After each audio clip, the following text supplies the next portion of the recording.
नमस्कार, मैं डॉक्टर रेणु खरबंदा आपके अपने इस चैनल पिंक लाइफ में आपका हार्दिक स्वागत करती हूँ।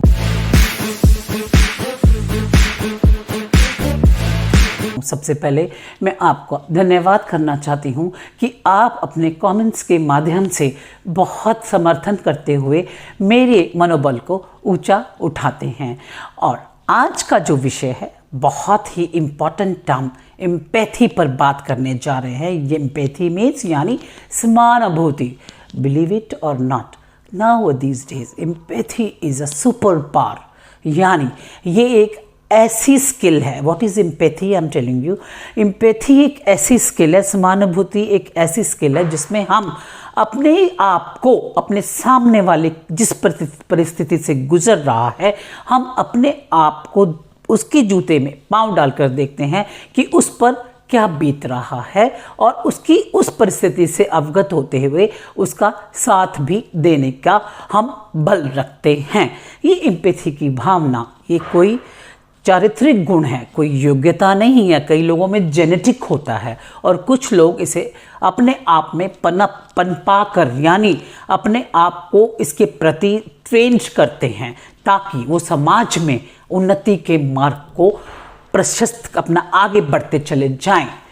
तो यदि मैं इसका बताती हूँ कि कैसे आप उन्नति के मार्ग पर जाते हैं। यदि आप एक ऑफिसर हैं, नियोक्ता हैं, अपने कर्मचारियों के प्रति पूरी एम्पैथी रखते हैं, उनकी भावनाओं को समझते हैं, उनकी प्रॉब्लम्स को पूछते हैं, समय समय पर उनके साथ बातचीत करते हैं, तो क्या होता है, आपका उनके साथ एक बहुत अच्छी अंडरस्टैंडिंग बन जाती है। और ऐसा तारतम्य बनने से आपका संगठन तो आगे बढ़ेगा ही बढ़ेगा, आपके प्रॉफिट्स भी इंक्रीज होंगे। और यदि आप किसी दल के नेता हैं, मैं उदाहरण दे रही हूं आपको कि एम्पैथी किस प्रकार आपके मार्ग को, सफलता के मार्ग तक कैसे पहुंचाती है। ये टर्म, एक व्यक्ति यदि कोई नेता है अपने दल के प्रति, उसका मनोबल तो है ही अच्छा because he is a leader, but साथ ही साथ वो अपने दल के साथ एम्पैथी रखता है, समानुभूति की भावना से जुड़ाव रखता है, तो 100%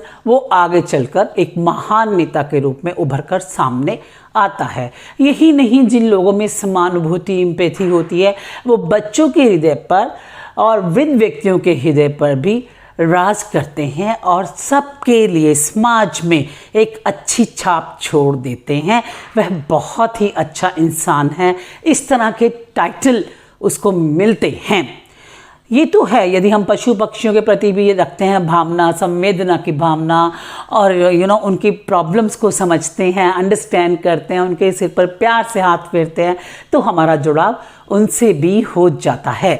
अब मैं आपको महत्वपूर्ण, आप कहेंगे मैम ये स्किल तो है, इसे कैसे लर्न किया जाए, इसे कैसे सीखा जाए ताकि एम्पैथी हमें भी आ जाए और समानुभूति की भावना कैसे पनपेगी। इसके लिए सबसे पहले आपको लोगों से, जिस भी आप संगठन से जुड़े हैं या किसी भी कार्य क्षेत्र में हैं, आपके साथ कुछ लोगों का समूह काम कर रहा है, आप अपने यदि टीचर हैं या जो भी आपके साथ वर्किंग जो कर रहे हैं या जो आपके स्टूडेंट्स हैं, उनके प्रति आप उनकी समस्याओं को समझिए।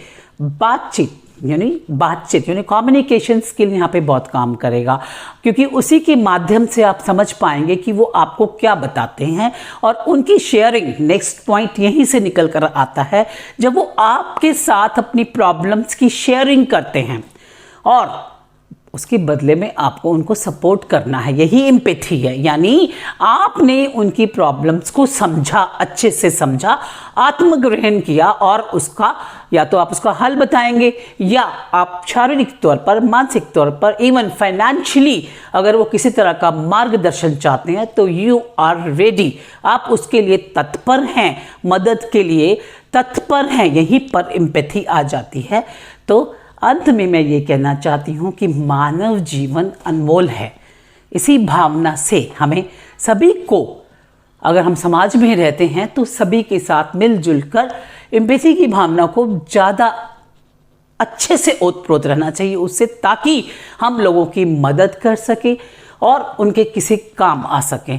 अंत में मैं ये कहना चाहती हूँ कि हो सकता है आपको मेरी इस वीडियो से ये समानुभूति की भावना का बहुत अच्छा अध्ययन आया होगा और आपने इसे ग्रहण किया होगा। अंत में मैं ये कहना चाहती हूँ, जो लोग मेरे चैनल से नए जुड़ रहे हैं प्लीज़ इसे सब्सक्राइब करें, लाइक करें, शेयर करें और बेल आइकन के बटन को अवश्य प्रेस करें ताकि जो भी नए नए टॉपिक्स मैं लाती हूँ उसकी ज्ञानवर्धक जानकारी आप तक पहुँच सके। Stay abandoned, stay blessed. हम लोग इंस्टाग्राम और फेसबुक पर भी हैं, उसके बॉक्स में डिस्क्रिप्शन बॉक्स में उसके लिंक दिए गए हैं।